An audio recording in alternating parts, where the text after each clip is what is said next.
नमस्कार मित्रों, आप सभी का अपने YouTube चैनल पर स्वागत है। इस वीडियो में देखेंगे वर्तमान में शास्त्रीय भाषाओं की संख्या कितनी हो चुकी है और उन शास्त्रीय भाषाओं के नाम कौन कौन से हैं। आइए देखते हैं। आप भी नोट्स बना लीजिएगा, हेडिंग लगाइएगा भारत में शास्त्रीय भाषाएं। वर्तमान में शास्त्रीय भाषाओं की संख्या 11 हो चुकी है।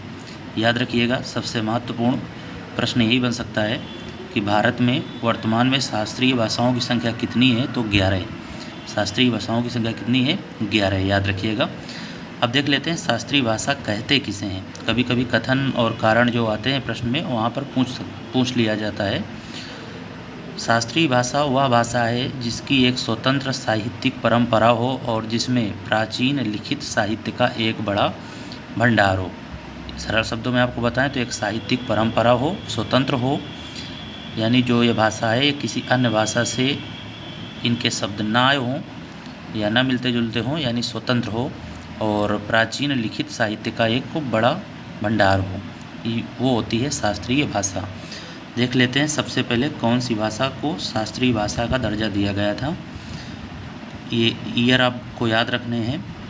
तमिल भाषा को 2004 में शास्त्रीय भाषा का दर्जा दिया गया, जो कि प्रथम भाषा थी। दूसरा स्थान संस्कृत 2005 में, कन्नड़ को 2008 में, तेलुगु को 2008 में, मलयालम को 2013, उड़िया 2014 में।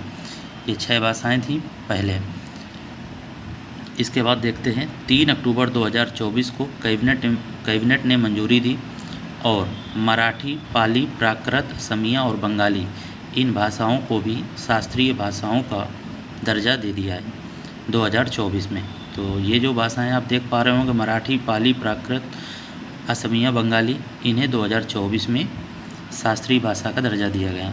अब देखिए, इसको आप 2-3 बार वीडियो देख लीजिएगा तो याद हो जाएंगे।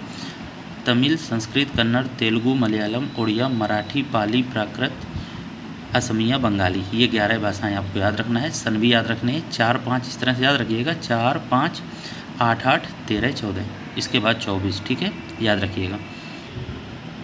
आइए कुछ और तथ्य देख लेते हैं। किसी भाषा को शास्त्रीय भाषा घोषित करने के लिए जिम्मेदार मंत्रालय कौन होता है, ये भी प्रश्न पूछा जा सकता है। तो संस्कृति मंत्रालय, मिनिस्ट्री ऑफ कल्चर, ये मंत्रालय जिम्मेदार होता है, ठीक है, याद रखिएगा, संस्कृति मंत्रालय। महत्वपूर्ण प्रश्न बन सकता है।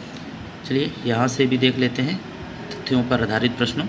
शास्त्रीय भाषा के वर्गीकरण के आधार क्या क्या रखे गए हैं। कौन सी भाषा को शास्त्रीय भाषा का दर्जा दिया जा सकता है। इसके प्रारंभिक ग्रंथों का इतिहास 1500 से 2000 वर्ष से अधिक पुराना हो। समय याद रखिएगा, 1500 से 2000 वर्ष से अधिक पुराना हो। साहित्यिक परंपरा में मौलिकता हो। शुरुआत में बताया आपको कि स्वतंत्र साहित्यिक परंपरा होनी चाहिए। इन भाषाओं में साहित्य और ग्रंथों की प्राचीन परंपरा होती है। शास्त्रीय भाषाएं आमतौर पर विलुप्त भाषाएं होती हैं। शास्त्रीय भाषाएं आमतौर पर विलुप्त भाषाएं भी होती हैं, कहीं कहीं मृत भाषाएं भी लिखा होता है। तो विलुप्त भाषाएं सही शब्द वाली यहाँ पर प्रयोग करिएगा, ठीक है।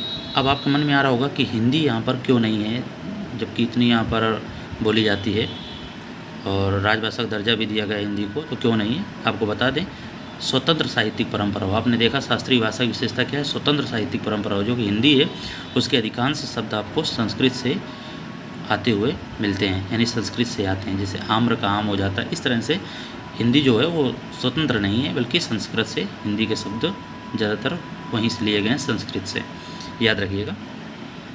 इसका फ़ायदा क्या होता है, याद रखिएगा। शास्त्रीय भाषा यानी क्लासिकल लैंग्वेज अंग्रेजी में कहते हैं का दर्जा मिलने से रोजगार के अवसर बढ़ेंगे और प्राचीन ग्रंथों का संरक्षण, दस्तावेजीकरण और डिजिटलीकरण आदि होगा। तो इसमें ज़रूरत पड़ती है लोगों की, तो यहाँ पर रोजगार के अवसर भी बढ़ेंगे, इन कार्यों को करना होता है। तो ये थे महत्वपूर्ण तथ्य शास्त्रीय भाषाओं से संबंधित। और शास्त्रीय भाषाएं 11 कौन कौन सी हैं, आप इन्हें याद करिएगा। 2 से 3 बार वीडियो भी देख लेते हैं। अगर नोट्स बना लेते हैं तो आपको बार बार वीडियो देखने की ज़रूरत नहीं पड़ेगी। अगर आपको वीडियो में दी गई जानकारी अच्छी लगी हो, आपके ज्ञान में वृद्धि हुई हो, तो वीडियो को लाइक ज़रूर कर दीजिएगा। और चैनल को अगर सब्सक्राइब नहीं किया है तो सब्सक्राइब करके अपना योगदान दे सकते हैं।